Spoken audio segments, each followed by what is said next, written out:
시작. 우리가 킹덤에서 이제 안 먹어도 구조도 할 수 있죠. 네요. 진짜 할 수 있어요? 네. 자, 그럼 연습 한번 해볼게요. 2명씩 짝을 짚고. 자, 왕이 군대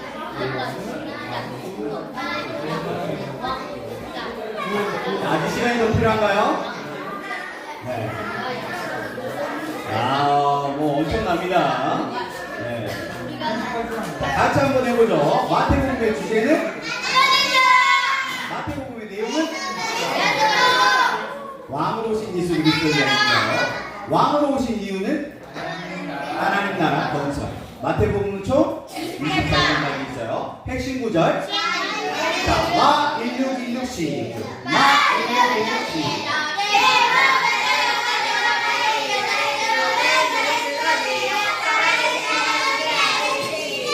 아멘. 살아계신 하나님의 아들 그리스도. 여기까지만 여러분들이 완벽하게 이해한다면 마태복음 90% 이상 다 아는 거예요. 그래서 우리 마태복음이 어떤 내용인가? 왜 살아계신 하나님의 아들이 선십이 되고 그리스도가 킹십이 되는가? 우리 6개월 동안 공부했죠. 마태복음은 크게 세 부분으로 나눠져요. 1장부터 10장, 11장부터 20장, 21장부터 28장. 그렇죠. 1장, 2장 왕 계보 이야기. 예수님의 계보는 어떻게 시작해요? 아브라함 선십의 대표, 씨 조상이죠. 그리고 다윗 킹십의 대표, 왕 통치, 킹십의 대표. 예수님은 대관식을 하실 때 물 위에서 올라오실 때 어떻게 됐어요? 하늘이 열리고 하나님의 성령이 그 위에 함께 하시고 성부 하나님께서 뭐라고 말씀하셨죠? 이는 내 사랑하는 아들이요 내 기뻐하는 자라 하시니라. 하나님께서 인정해 주세요. 그리고 성령님께 이끌리셔서 광야로 가셔서 세 가지 사단에게 시험을 받으시는데 누가 이겼을까요? 어떻게 이겼을까요? 그렇죠. 우리는 8장부터 10장 왕의 권세를 배웠잖아요. 예수님에게 다른 능력이 있어요, 없어요? 권세가 있어요, 없어요? 그런데 예수님은 그런 권세를 사용하지 않고 어떤 권세를 사용하셨어요? 기록된 말씀의 권세, 기록된 말씀의 능력을 사용하셨어요. 왜 그러셨을까요? 날 따라 해봐요. 요렇게. 예수님은 처음부터 이 땅에 오신 목적이 우리가 잃어버린 선십과 킹십을 다시 회복시켜서 우리로 하여금 우리가 하나님 나라를 세워가는 킹덤 빌더가 되게 하는 목적이 있었기 때문에 우리가 따라 할 수 있거든요. 기록된 말씀의 능력으로 이기십니다. 지금도 사단은 우리를 시험하고 우리를 유혹해서 넘어뜨리려고 해요.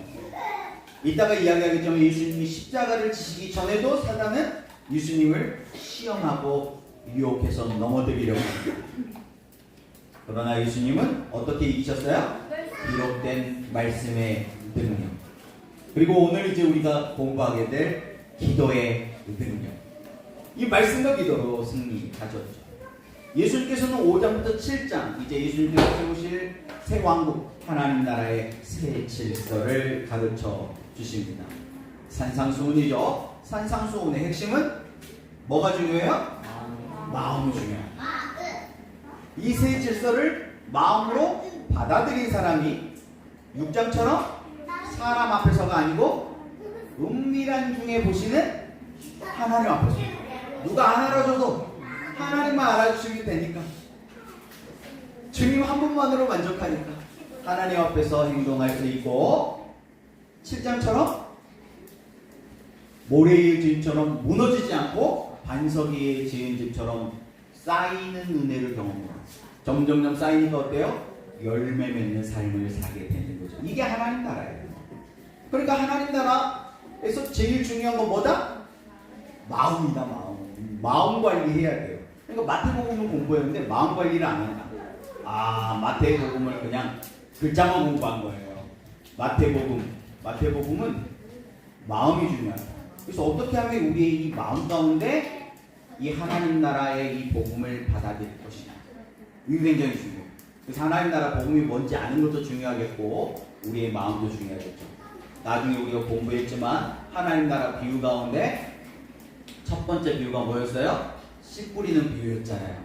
4가지 땅이 나왔는데 그 4가지 땅이 뭐였어요? 4가지 마음을 의미한다고 예수님이 가르쳐줬죠. 어떻게 하면 우리의 마음을 좋은 땅으로 만들까? 그리고 어떻게 하면 그 마음 가운데 세상 다른 것이 아닌 말씀의 씨를 뿌릴까? 이 2가지. 이 2가지에만 집중하면 우리가 하나님 나라를 사는 거예요. 8장 90장. 그래서 나를 따르라 하고 이제 예수님께서 자기가 그리스도이신 것을 숨기지 않고 내가 메시아이심을 보여주는 과거 구약의 선지자들을 통해서 메시아가 오시면 이런 일들을 할 것이다 이미 예언하셨던 그 예언대로 메시아이신 표적 또는 이적 또는 기사를 보여주신 거죠. 이것은 그냥 어떤 기적 미라클이 아니었어요. 예수님이 살아계신 하나님의 아들 그리스도이심을 보여주기 위한 기적이었죠. 그래서 예수님은 이 왕의 권세를 통해서 그냥 아파서 병 고침 받으려고 오는 사람, 배고파서 한 끼 얻어먹으려고 하는 사람, 그런 무리들에게는 관심 없고 예수님을 따를 자들에게 관심을 줬어요. 그래서 이 왕의 권세 첫 번째 권세가 병을 고치는 권세인데 질병치유 권세를 보여주신 후에 곧바로 제자들에 대한 이야기를 하세요. 너희는 그냥 나를 따라다니기만 하면 팬클럽이냐? 1단계겠죠? 2단계는요? 이제 팬클럽이 아니고 예수님처럼 되고 싶어가지고 예수님이 너무 좋으니까 예수님을 따라하는 배우는 제자 단계. 3단계는요? 이제 내가 제자 되고 또 누군가를 제자 삼는 3단계. 여러분 몇 단계 하고 싶어요? 3단계? 3단계 하고 싶어요? 그러면 훈련 좀 받아야 되는데 훈련이 재미없을 수도 있는데 힘들 수도 있는데 괜찮아요? 3단계 하고 싶어요? 와 너무 멋져요. 예수님은 그런 마음이 있는 사람, 예수님께 배우고 싶은 사람, 예수님처럼 말하고 예수님처럼 생각하고 예수님처럼 살기를 원하는, 지금은 그렇게 못 살고 있지만 지금은 입만 열면 예수님 안 닮은 미운 말이 나오기도 하지만 예수님처럼 되고 싶어하는 그런 마음을 가진 12명의 제자를 선택하셨어요. 그리고 이 10제자들에게 이 왕의 권세를 위임해 주시죠. 체험학습을 합니다. 미리 맛보게 합니다. 와 진짜 예수님처럼 말하고 예수님처럼 기도하니까 질병이 치유되고 귀신이 떠나가고 와 사람들이 살아나는 것을 제자들이 보고 막 흥분했어요. 그런데 아직 제자들은 뭐가 안 됐어요? 훈련이 안 됐기 때문에 될 때도 있지만 안 될 때가 더 많은 거예요. 그래서 예수님은 이제 본격적으로 이 제자들을 훈련시키시면서 이제 새 왕국을 함께 건설해 나가기 시작합니다. 그러니까 어때요? 새 왕국이 움직이기 시작하니까 이제 왕국도 가만히 있을 수 없죠? 그 안에 충돌이 일어나는 거예요. 하나님의 나라 11장부터 10장, 13장 하나님의 나라는 침노하는 자들의 것이다. 하나님의 나라는 이미 시작되었습니다. 하나님의 나라는 세례 요한이 준비했고 예수님을 통해서 이미 시작되었어요. 그 문이 활짝 열려버렸어요. 이제 그 문을 다시 막을 수가 없습니다. 이제 초국열차는 출발하는 거예요. 빨리 올라타야 되는 거예요. 이제 마지막이라는 거예요. 마지막 안내 방송인 거예요. 이제 곧 초국열차가 출발합니다. 어제 우리 호프 페스티벌이 있었는데 거기서 기가 막힌 퍼포먼스를 찬양을 하더라고요. 거기서 딱 안내하는 친구가 나와가지고 이 초국열차 이제 곧 출발한다는 거예요. 빨리빨리 올라타라는 거예요. 기차 떠난 다음에 손 흔들어 봐야 소용없어요. 그래서 그 기차에 올라탈 마음, 그 침노하는 마음이에요. 하나님의 나라를 갈급해하는 마음이에요. 이제 이 하나님의 나라를 이제 맡길 왕국 계승자들을 예수님이 선택하는 이야기가 14장부터 16장 이야기입니다.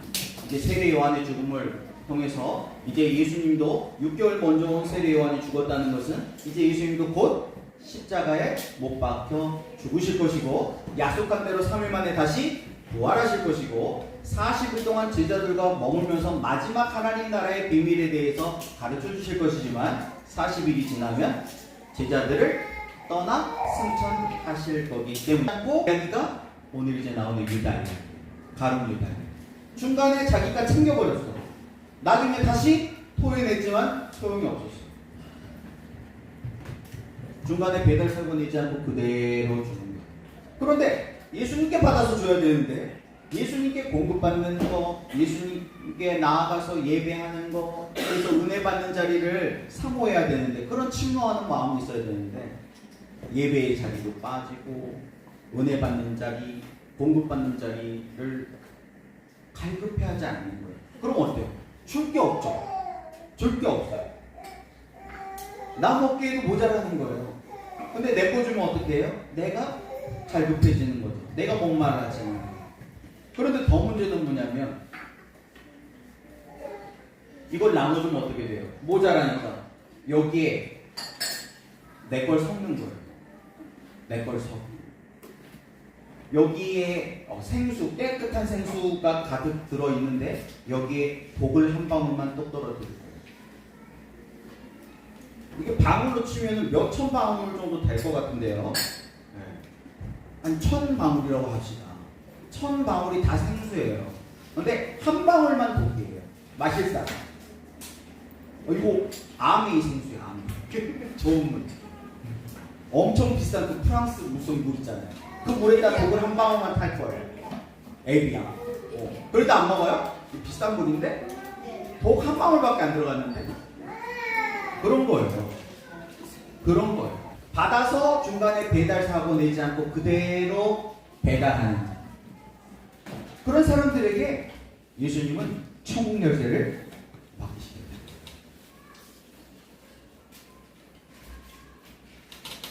오늘 나오는 이야기지만 이 유다에게 예수님이 본궤를 맡겼거든요. 그런데 유다가 사고를 냈죠. 근데 유다가 끝까지 돌이키지 못하고 자살을 선택해가지고 안타까운 결과가 나왔어요. 그리고 17장부터 20장 왕국 백성. 누가 왕국 백성이냐? 왕국 백성으로 산다는 것이 무엇이냐? 사람들은 이 땅에서가 아니고 죽어서 좋은 데 간다.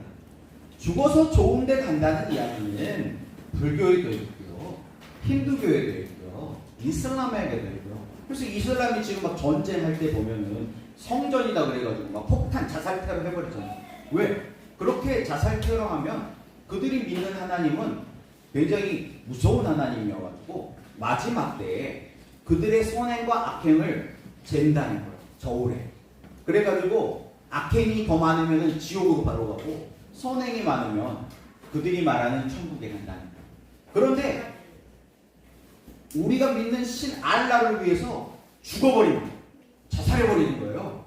죽어버리면 그게 거룩한 전쟁이 되어가지고 거기서 바로 중간에 재판받지 않고 바로 천국 간다는 거예요. 바로 천국 가가지고 또 천국에서도 엄청 보너스를 막 받는 거예요. 그래서 엄청 좋은 집도 주고 예쁜 여자들도 많이 주고 그러니까 자살 폭탄 테러 하는 친구들 보면 여자들은 별로 없고 남자들이 많아요. 네.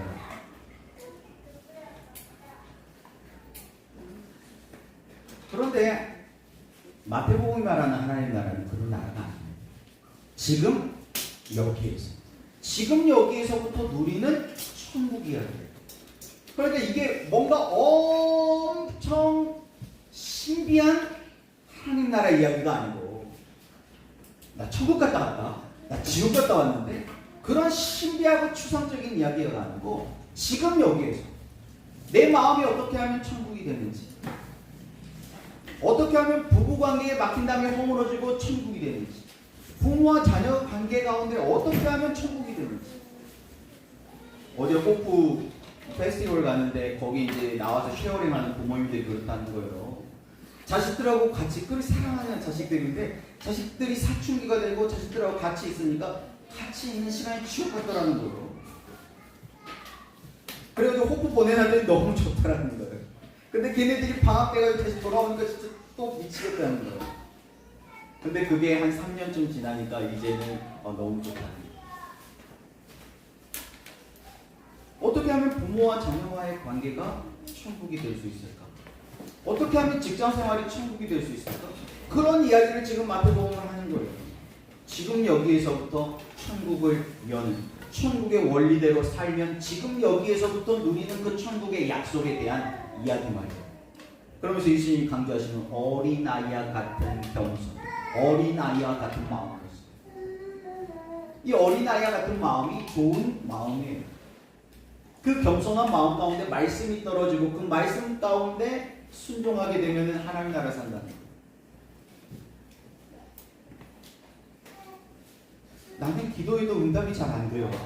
성령님의 감동이 잘 느껴지지 않아요. 나는 이야기를 하는 분들 제가 종종 봐요. 근데 그거는요, 성령님께서 지금 내게 주시는 작은 감동에 순종하지 못하기 때문인 경우가 굉장히 많아요. 작은 것에도 순종하지 못하는데 우리는 나의 나의 먼 미래, 내가 어떻게 해야 될지, 나의 꿈, 이런 것을 가르쳐 달라고 기도하는 경우가 많거든요. 지금 작은 감동에도 순종하지 못하는 더 큰 걸 보여준다고 과연 순종할 수 있을까요? 오늘 내게 주시는 작은 감동에 순종해 보세요. 그러면 대화하듯 기도가 되는 거예요. 진짜 살아계신 예수님이 함께 하시는 걸 느끼는 거예요. 그런 이야기가 지금 왕국에서 이야기예요.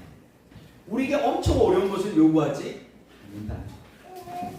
그리고 예수님은 이제 이 제자들과 마지막 최후 승리를 위해서 예루살렘 성에 입성하십니다. 이날은 6월절 어린 양을 선택하는 날이었습니다. 예수님은 세상 죄를 지고 가는 하나님의 어린 양, 저와 여러분들을 위해, 아니 모든 민족, 모든 열방을 위한 하나님의 어린 양으로 선택되셔서 십자가를 향해 입성하신 거였습니다. 그런데 이스라엘 백성들은 그런 메시아가 아니고 정치적인 메시아, 강력한 왕권을 가지고 오는 그런 다윗의 왕권을 가지고 오는 그런 메시아를 기다렸어요. 그런데 예수님 그런 모습이 아니거든요. 그러니까 그들이 어떻게 했어요? 일조일도 못해요. 십자가에 못 박아라! 십자가에 못 박아라! 예수님을 십자가에 못 박으라고 외치는 폭도들로 바뀌었습니다. 단지 팬클럽 수준에서는요, 어떤 고난이 오면 돌려요. 자기 어떤 불이익이 오면 돌려요. 여러분들이 교회 다니고 여러분들이 예수님 믿고 하나님 믿는 이유가 뭐예요? 떡 하나 얻어먹으려고, 목마르니까 목 좀 축이려고, 여러분의 어떤 삶의 문제에 대한 해답을 찾으려고, 나의 어떤 유익을 위해서. 여러분, 그런 신앙은 우리가 지지난주에도 공부했지만 마지막 때가 되면은 핍박의 시대가 온대잖아요. 순교자의 시대 말이에요. 지금 이제 네 번째 나팔까지는 우리가 너무나 다표적이 보이는데 아직 다섯 번째는 아직은 좀 물음표예요. 아직 우리는 못 느끼거든요. 일부 지역에서만 느껴요. 북한이라든지 중국이라든지 아니면 북인도라든지 북아프리카라든지, 여기는 지금 예수 믿는 것 때문에 순교당하고 핍박당하고 실제 그렇거든요. 그런데 그게 이제 점점 확장이 될 거예요. 그럴 때 어떻게 돼요? 끝까지 우리의 믿음을 지킬 수 있을까요? 그 정도는 안 되는 거예요. 예수님은 우리에게 팬클럽이 아니고 제자 되기를 원하십니다. 예수님은 예루살렘 성에 입성하셔서 여러 가지 논쟁 가운데 마지막으로 경고하십니다. 이제 마지막 때가 가까이 왔다. 예수님이 왜 마지막 때를 알려주셨을까요? 그 날과 그 시간을 계산하라고? 아니죠. 준비하라고 말해요. 깨어 준비하라고 말씀하셨습니다. 그리고 예수님은 이제 오늘 마지막 최후 승리를 위해서 십자가에 못 박히십니다. 예수님이 십자가에 못 박히실 때 사단과 그의 옛 왕국은 환호성을 질렀을 거예요. 우리가 이겼다! 그런데 그 기쁨은 채 3일도 가지 못했죠. 예수님은 약속하신 대로 3일 만에 다시 부활하셨습니다. 예수님은 부활하심으로 살아계신 하나님의 아들이시고 그리스도이심을 증거하셨어요. 예수님이 예수님께 표적을 구하는 종교 지도자들에 대해서 요나의 표적밖에는 보일 것이 없다라고 말씀하시죠. 십자가와 부활의 표적을 보고도 예수님이 살아계신 하나님의 아들이시고 그리스도이심을 믿지 못한다면 더 큰 어떤 기적, 어떤 기도의 응답을 받아도 믿지 못할 거예요. 사실 이 종교 지도자들은 예수님을 걸려 넘어뜨리려고 질문한 것이지 정말 그 표적이 보고 싶었던 것이 아니에요. 예수님은 마지막 부활하시고 오늘 읽은 말씀처럼 11 제자들에게 부탁하십니다. 마지막 지상 명령이라고 알려진 내용이죠. 18절부터 이 말씀이 11 제자뿐만 아니고 11 제자들처럼 예수님을 닮고 싶고 예수님을 따라하고 싶고 예수님처럼 말하고 예수님처럼 생각하고 예수님처럼 살아내길 원하는 저와 여러분들에게 주신 명령인 줄 믿습니다. 그런 사람들이 하나님 나라를 세워가는 킹덤 빌더입니다. 우리가 하나님 나라를 세워가는 킹덤 빌더일 줄 믿습니다. 하나님께서 우리를 킹덤 빌더로 사용해 주십니다.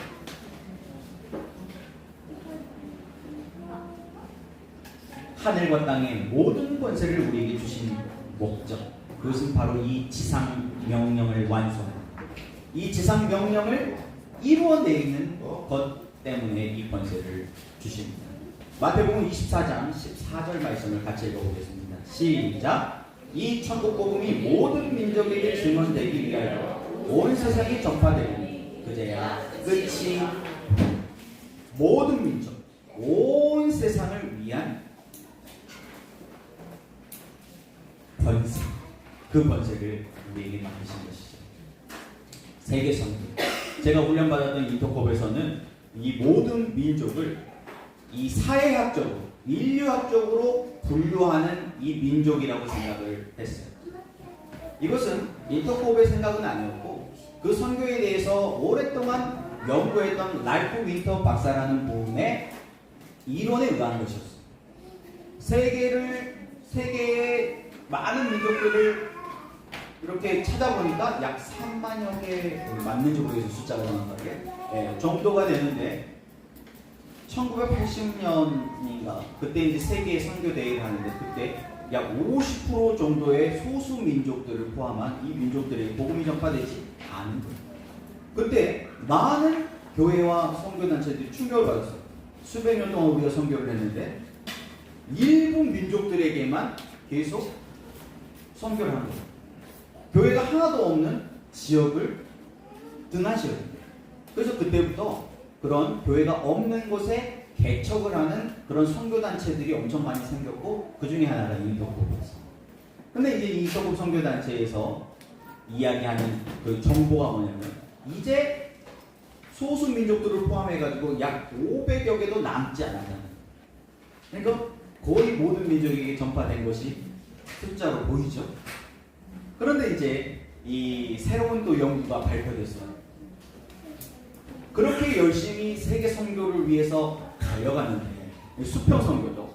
수평적 선교를 통해 가지고 모든 민족에게 복음을 전하기 위해서 달려가는데 문제는 수직 선교.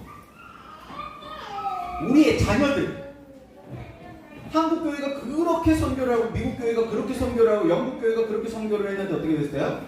지금 영국 교회 다 문 닫았어요. 문 닫았다는 이야기는 뭐예요? 다른 나라, 다른 민족들은 예수 믿게 했는데 우리의 자녀들은 예수 믿게 하는데 실패했다는 거예요. 지금 미국 교회도 거의 다 문 닫고 있죠.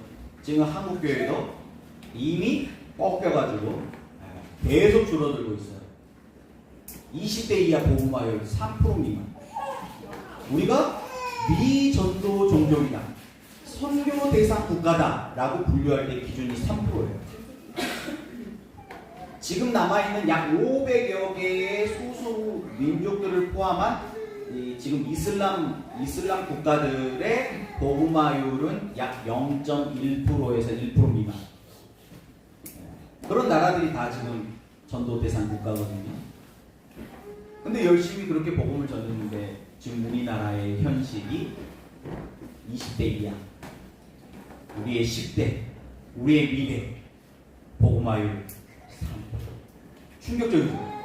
우리 교회는 와닿지가 않을 거예요. 우리 교회는 복음화율 다음 세대 복음화율 엄청 높은 것 같아요. 어른들하고 숫자가 비슷비슷하잖아요. 그런데 애들 안 나니까 점점 우리가 100% 복음화율을 100% 우리의 다음 세대를 제자 삼아도 줄어들고 있어요. 애를 안 나니까. 그런데 부모가 자녀를 제자 삼는 꿈마저 대부분 다 버려요. 그래서 수직 낙하하고 있어요. 인구 절벽, 그것보다 더 무서운 것은 신앙, 믿음의 절벽.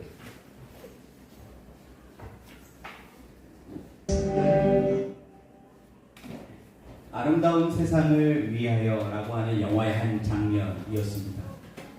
유토피아 같은 생각인가요? 마태복음이 그런 이야기예요. 어떤 분은 이 리뷰를 하면서 이 꼬마가 다단계의 창시자라고 얘기를 하더라고요. 복음이 그런 겁니다. 다단계예요. 제자 삼으라는 이야기예요. 우리는 제자 삼는 이야기를 엄청 부담스럽게 생각합니다. 우리가 대단한 어떤 능력자가 되어야 된다고 생각해요. 너는 모르지 나는 아는 것이 있는데 라는 어떤 그런 능력자가 되어야 된다고 생각해요. 그런데 제자 훈련을 보세요. 유명한 내가 전도자, 부흥 강사가 돼가지고 대단한 그런 능력자가 돼가지고 매일 1000명씩 전도한다고 생각을 해봅시다. 매일 1000명씩 전도하는 거 쉬워요? 거의 불가능에 가깝지 않을까요? 그런데 내가 그런 어떤 능력자가 됐다고 생각해봐요. 매일 1000명씩 전도합니다. 지금 인구가 전 세계 인구가 몇 명쯤 되죠? 80억, 70억 되나요? 70억. 근데 100억이라고 생각해 봅시다. 그럼 100억 명에게 매일 1000명씩 내가 전도할 거예요. 몇 년 걸릴까요? 100억 명을 전도하는데. 제가 다 계산해 왔어요. 27,397년 3개월 걸려요. 100년, 120년 산다고 칩시다. 능력자니까 하나님께서 더 살려주셔서 200년 산다고 쳐요.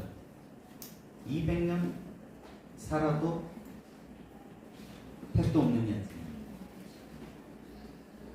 예수님은 이 11 제자에게 그런 능력자가 되라는 게 아닙니다.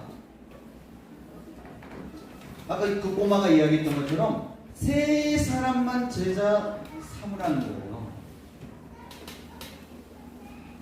예수님의 12제자 그룹 가운데에도 수제자 3명의 그룹이 있었다는 거 우리가 다 배웠잖아요. 예수님은 특별한 훈련에는 이 3명의 제자만 데리고 갔어요. 베드로, 야고보, 요한. 그리고 이들이 물론 3명씩 손으로 팀으로 소그룹으로 묶어졌다는 내용은 성경에 나오지 않지만 3명이 3명 그런 그룹으로 아마 짜져 있었던 것 같아요. 그래서 예수님께서는 1년에 꼭 이렇게 가르쳐주지 않았지만 보통 이렇게 계산을 해보면 1년에 3명씩만 제자 훈련을 시킬 수 있다면 100억 명이 되는데 단지 21년이면 끝나요. 여러분은 21년짜리 방법이 좋아요? 아니면 27,397년 3개월짜리가 좋아요? 21년짜리가 좋습니까? 네.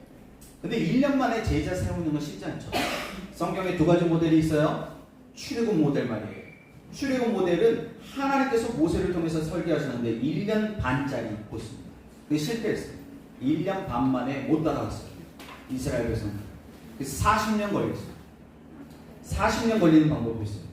보통 부모들이 우리 자녀들을 이 광야 프로젝트 훈련으로 키워요. 너도 힘들지 나도 힘든데 같이 힘든 거예요. 같이 부모로 미리 준비하지 않고 그냥 막 키우다가 사건 사고 터지고 막 그런 어려움 속에서 배워가면서 사람 만들어가는 거죠. 자식 나가지고 사람 만들어 가는데 한 40년 걸리죠.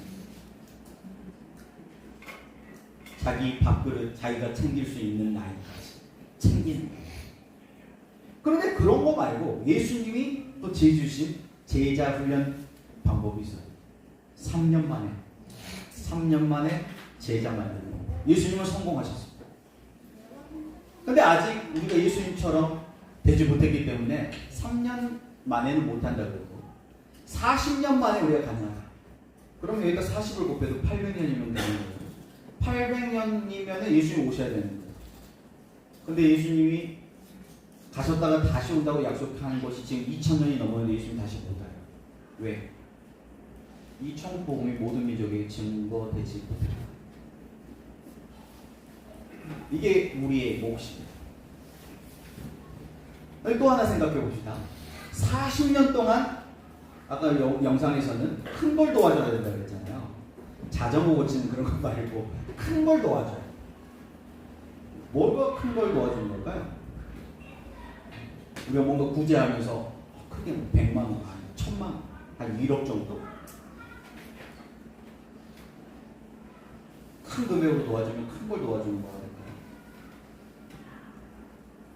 자녀들을 키우는 거 봐보세요. 자녀들을 키우는데 수억 든다 그랬죠? 너희들이 다 수억짜리들이야. 지금 수억 들어요. 이렇게 키웠는데도 대부분의 가정에서는 부모와 자녀가 원수되고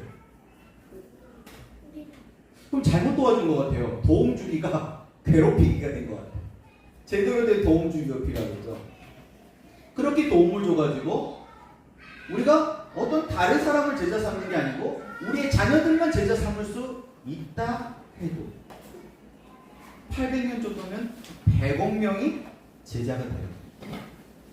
근데 우리가 그것도 안 하거든요. 우리의 생명과도 바꿀 수 있는 어떤 위기 상황이 오면 내가 죽더라도 살릴 우리의 자녀들. 우리의 자녀들도 제자 삼지 못하는데 피 한 방울 안 섞인 어떤 누군가를 먼 이국 땅에 가가지고 그 선교지에서 그들을 제자 삼는다. 진짜 쉽지 않은데 정말 그들에게 다 줄 수 있어요. 그런데 그렇게 하신 분들이 있어요. 놀랍죠? 그런 분들을 통해서 우리가 지금 예수님을 믿게 됐다. 3명에게 제자 삼는 큰 걸 도와줘요. 뭘 도와줄 수 있겠어요? 우리의 자식들에게 다 주잖아요. 먹여주고 입혀주고 재워주고 다 줘요. 그런데도 실패하잖아요. 예수님이 우리에게 부탁하신 것은 그런 것들이 아니었죠. 의식주의가 아닌 것이 아니었습니다. 말씀만 누가 때를 따라 이 양식을 나눠줄 것이에요. 저는 여러분과 그걸 하고 싶습니다. 그걸 해보고 싶습니다. 저희 꿈이 있다면 이 우리 아이들이 20살 되기 전에 적어도 출애굽기, 레위기, 마태복음, 에베소서 이 4권은 먹일 수 있는, 줄 수 있는 그런 제자 만드는 거예요. 그리고 적어도 성인이 되면은 10권 정도는 가르칠 수 있는 그런 제자만. 그리고 그게 꼭 20년이 아니라 예수님처럼 3년 만에 될 수 없을까? 그 방법을 찾아보고 싶습니다. 제가 지난번에 3년 이야기 드렸더니 3년 뒤에 목사님 어디 가시나? 그런 이야기를 했다고 하더라고요.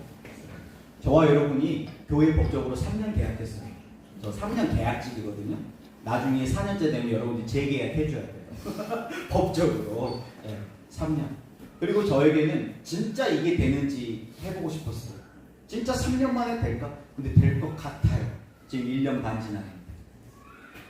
많은 분들이 변화의 모델로 헌신해 주셔서 감사해요. 우리 또 특별히 또 화요일날 우리 성경 공부 레이기를 하고 있는데 전도사님들하고 우리 정선미 목사님 같이 공부하거든요. 근데 적용 질문에 답하는 걸 보면은 정선미 목사님 제일 나아요. 그래서 진짜 될 수 있겠는데 이게 아직 3년 만에는 아직 될 수 있는 실력이 아닐지라도 정말 되겠는데 하는 그런 소망이 생겨요. 제자 훈련. 모든 것을 가르쳐 지키기. 여러분 뭘 가르쳐 지키게 하실 거예요? 겨우 할 수 있는 게 좀 훈련된 사람이 사형리로 5분짜리 예수님 가르칠 수 있어요. 다리에야 글 없는 책. 그래도 좀 더 이제 뭐 빌립전도 뭐 이런 훈련 받으신 분들은 1시간짜리로 예수님 전할 수 있어요. 근데 여러분 출애굽기 하구경만 공부해보세요. 12주 동안 도와줄 수 있어요. 출애굽기, 레위기, 마태복음, 에베소서 방학 없이 계속 가르친다고 해도 1년 동안 가르칠 수 있습니다. 1년 만에 이 4권을 전수할 수 있어요. 여러분 도전해 보시기 바랍니다. 제자는 모든 것을 가르쳐 지키게 할 수 있는 실력을 갖춰야 돼요. 그래야 제자로 쓰십니다. 그런 사람들에게 이 하나님 나라의 비밀을 맡기고, 이 하나님 나라의 열쇠를 맡기고, 이 하나님 나라를 맡기고 킹덤 빌더 삼으십니다. 그런 킹덤 빌더들에게 예수님은 약속하세요. 세상 끝날까지 항상 함께 있습니다. 아멘? 외기로 말하면 하나님과 동행하는 비결 말이에요. 어떻게 하면 하나님과 동행하는 이 7대절기를 내가 누리는 축제와 같은 인생을 살 수 있을까? 킹덤 빌더로 헌신하시기 바랍니다. 완벽한 킹덤 빌더로 살아내가는 게 아니에요. 헌신하려는 거예요. 여러분 킹덤 빌더로 살아내는 결단하시길 바랍니다. 그러면 예수님이 약속하셨어요. 세상 끝날까지 항상 함께 있으리라. 아멘? 그리고 헌신하면 하나님이 다 도와줬어요. 이 제자들이 오순절 마가의 다락방에서 기도할 때 하나님의 성령이 그들 안에 임하시니까 그들은 결단만 했는데 성령님이 그들 안에 들어가셔가지고 진짜 킹덤 빌더 되게 하신 거예요. 저와 여러분이 하는 거 아닙니다. 저와 여러분이 그래 내가 이 세 사람에게 적어도 출애굽기, 레위기, 마태복음, 에베소서 이 4권은 가르칠 수 있는 그런 실력을 갖춘 킹덤 빌더가 돼야지 하고 결단하면 성령님이 여러분 안에 들어오셔서 역사하실 겁니다. 그 일을 이루실 거예요. 시작하신 분도 하나님이시고 마치실 분도 하나님이세요. 단지 저와 여러분의 마음이 필요한 겁니다. 마음의 헌신 말이에요. 순종이 필요한 거예요. 하나님은 저와 여러분들을 통해서 하나님 나라를 세워가는 킹덤 빌더로 세우기를 원하세요. 믿음으로 응답할 수 있기를 축복합니다. 기도하고 마치겠습니다.